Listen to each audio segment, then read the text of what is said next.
It is painful to blink eye. It is hard and time consuming to blink an eye, but realization of self is much easier than this. This is what Vashishth says to Ram, but this doesn't seem to be reality to you.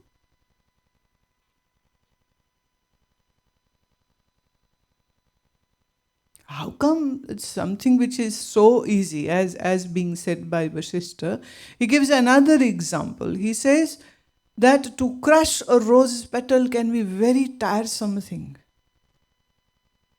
Crush a rose, which is so soft. In your two fingertips, you can crush a petal, and it is not a tiresome thing. It doesn't need hours or even minutes to do that. You can just simply crumple it, and even a child can do it. Yet Vashishta says कि गुलाब की पंखड़ी को मसलने में कष्ट हो सकता है, देरी लग सकती है, आत्मज्ञान में इतनी भी देरी नहीं लगती.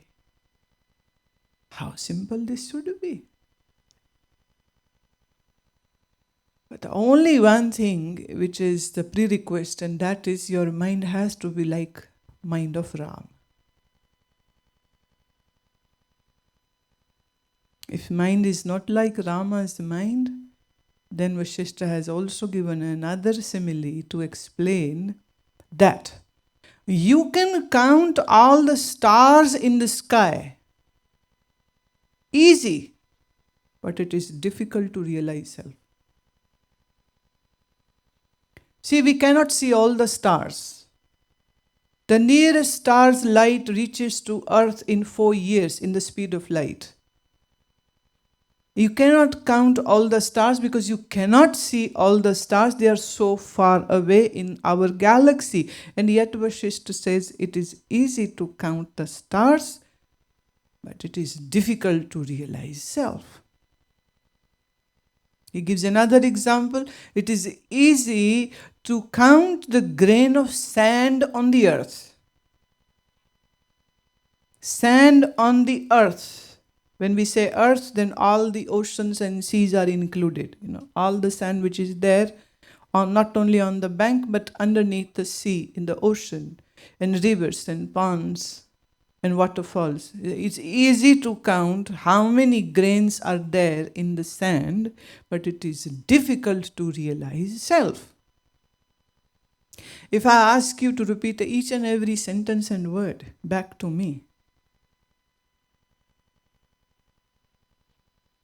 because mind is so much clouded with thoughts and emotions and mental afflictions that whatever I speak, maybe only 10% goes in your brain. Rest is just the one who cannot, just like a sponge, take everything in and absorb it and digest it.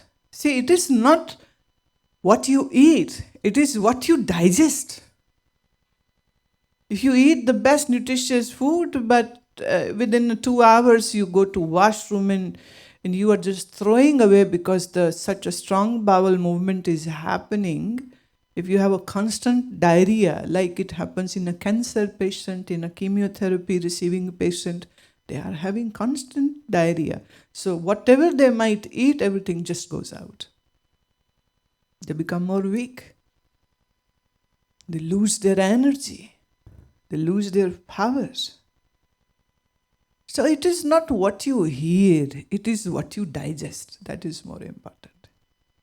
To digest, one needs a very disease-free mind.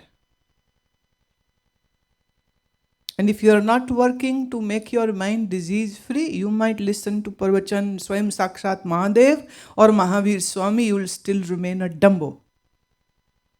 Unfortunately.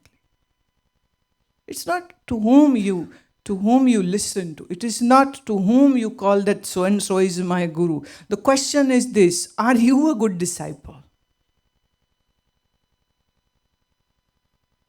Calming up of the mind and quietening up of the mind and making the mind disease-free is the more important thing. If you do that, the rest things will just easily come to you.